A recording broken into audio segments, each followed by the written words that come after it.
Pada presentasi ini kita akan membahas apa itu korpus dan instrumen apa yang bisa kita gunakan untuk menelusuri sebuah korpus.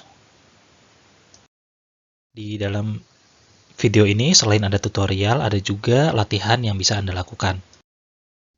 Jika Anda memiliki dua monitor, saya sarankan Anda alokasikan satu monitor untuk memutar video presentasi, sedangkan monitor yang lain Anda gunakan untuk mengakses latihan. Kalau Anda menggunakan smartphone dan satu monitor, saya sarankan smartphone Anda gunakan untuk mengakses video presentasi, kemudian monitor Anda gunakan untuk mengakses latihan.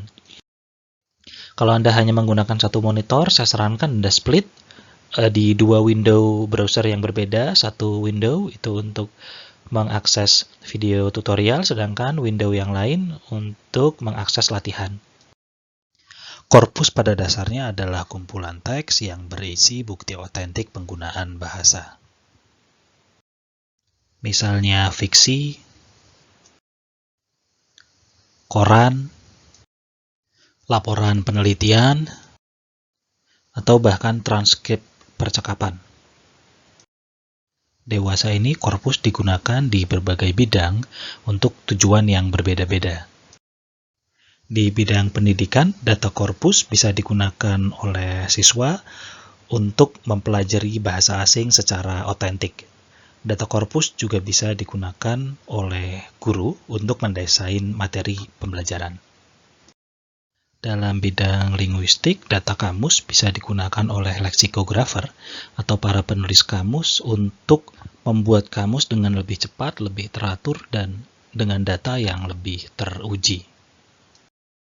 Beberapa jenis kamus bisa digunakan untuk mengidentifikasi perilaku konsumen, misalnya seberapa senang mereka terhadap suatu produk atau suatu jasa layanan. Jika kita membuat sistem penerjemahan otomatis, maka wajib bagi sistem kita untuk memiliki data korpus.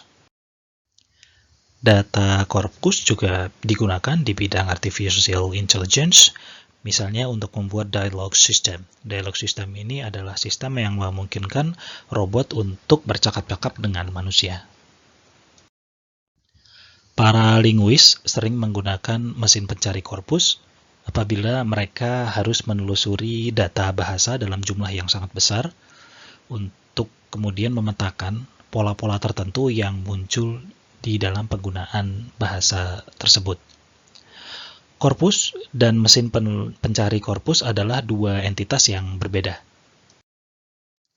Korpus bisa kita bayangkan sebagai database linguistik yang mengandung sampel bagaimana bahasa digunakan secara otentik.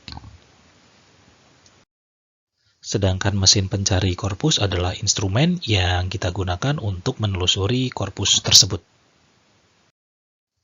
Kita bisa bayangkan bahwa mesin pencari korpus ini seperti Google.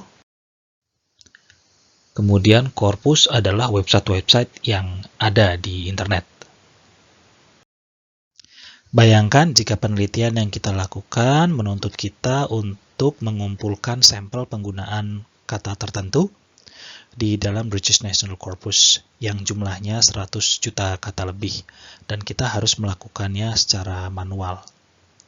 Jika demikian, maka kita bisa menghabiskan berjam-jam atau berhari-hari, berbulan-bulan, bahkan bertahun-tahun untuk mengumpulkan data tersebut jika kita lakukan tanpa bantuan mesin pencari korpus.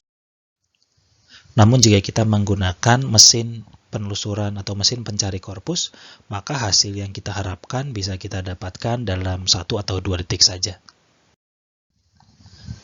Ada banyak sistem yang menawarkan fungsi penelusuran korpus secara otomatis. Namun pada dasarnya sistem-sistem tersebut bisa dibagi menjadi dua tipe.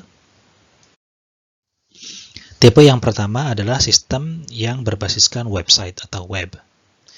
Untuk sistem ini, kita hanya membutuhkan komputer yang terkoneksi ke internet, kemudian browser yang biasa kita gunakan sehari-hari seperti Firefox, Chrome, atau Edge. Tipe yang kedua adalah aplikasi yang bisa kita gunakan secara offline. Untuk aplikasi ini kita harus download terlebih dahulu ke komputer kita, kemudian baru bisa kita gunakan. Tapi kelebihannya adalah kita tidak harus terkoneksi ke internet ketika kita menggunakan aplikasi ini. Berikut adalah 3 sistem berbasiskan web yang cukup sering digunakan untuk menelusuri korpus. Yang pertama adalah CKP Web yang berbasiskan IMS Corpus Workbench. Sistem ini gratis, namun kita harus melakukan registrasi terlebih dahulu. Yang kedua adalah englishcorpora.org, dan di sini kita bisa membuat akun secara gratis maupun berbayar.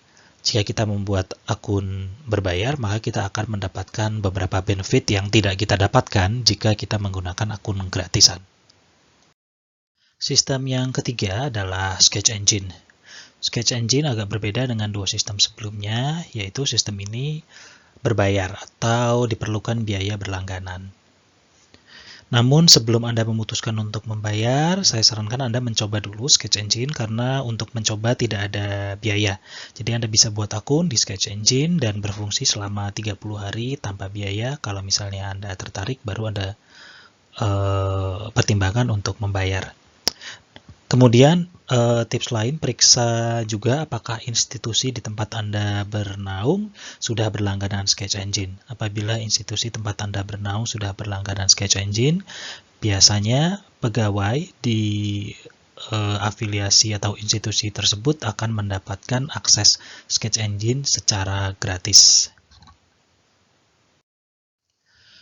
Untuk sistem yang berbasiskan aplikasi offline, tentu kita harus download dulu aplikasinya ke dalam komputer kita, kemudian kita lakukan instalasi. Setelah itu baru bisa kita gunakan. Berikut adalah 3 sistem berbasiskan aplikasi offline yang cukup populer.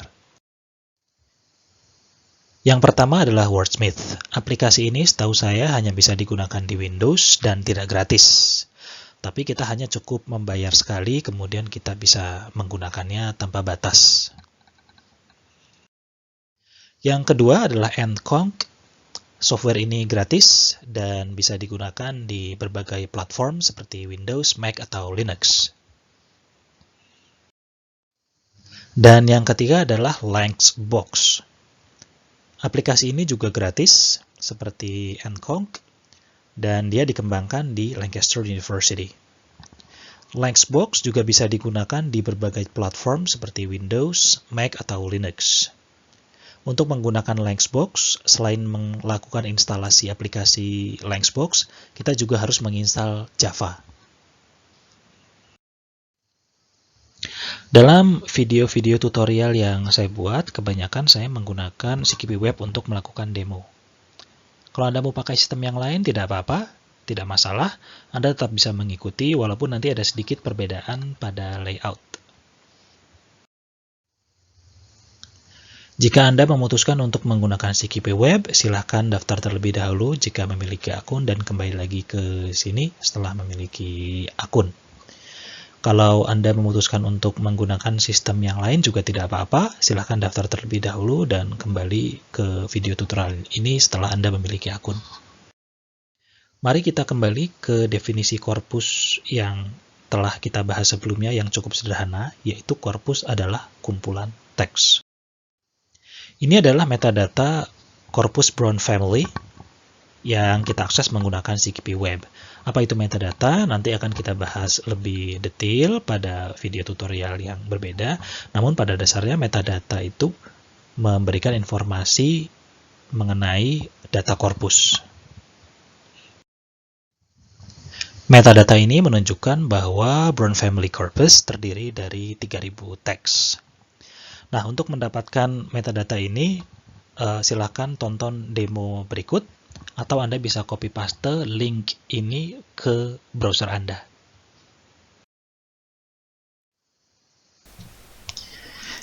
Jika Anda sudah memiliki akun CKP Web, ini layout halaman utama CKP Web.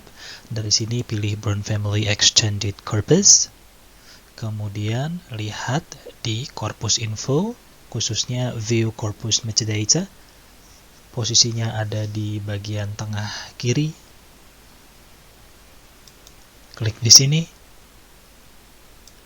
Kemudian lihat pada bagian Metadata for Brown Family Extended. Di bagian atas, di bawahnya ada informasi mengenai korpus. Kita bisa lihat jumlah teks Brown Family Extended Corpus sebanyak 3000. Informasi mengenai berapa banyak jumlah teks dalam satu korpus ini adalah suatu informasi yang cukup sering ditemukan. Berikut adalah informasi mengenai jumlah teks di dalam Corpus of Contemporary American English berbasiskan englishcorpora.org. Di Sketch Engine kita juga bisa mengakses info ini. Berikut adalah Brown Corpus yang diakses menggunakan Sketch Engine dan kita bisa melihat bahwa korpus tersebut terdiri dari 500 teks. Kita sudah saksikan sebelumnya bagaimana kita bisa mengakses informasi berapa jumlah teks, baik itu menggunakan CKP Web, englishcorpora.org, maupun Sketch Engine. Pada video atau pada presentasi selanjutnya, kita akan membahas bagaimana cara melakukan penelusuran dan bagaimana cara memaknai hasil penelusuran itu secara kontekstual. Terima kasih sudah menonton video tutorial ini. Apabila ada pertanyaan dan komentar, silakan cantumkan di kolom yang sudah disediakan di bawah ini. Sampai jumpa di video tutorial berikutnya.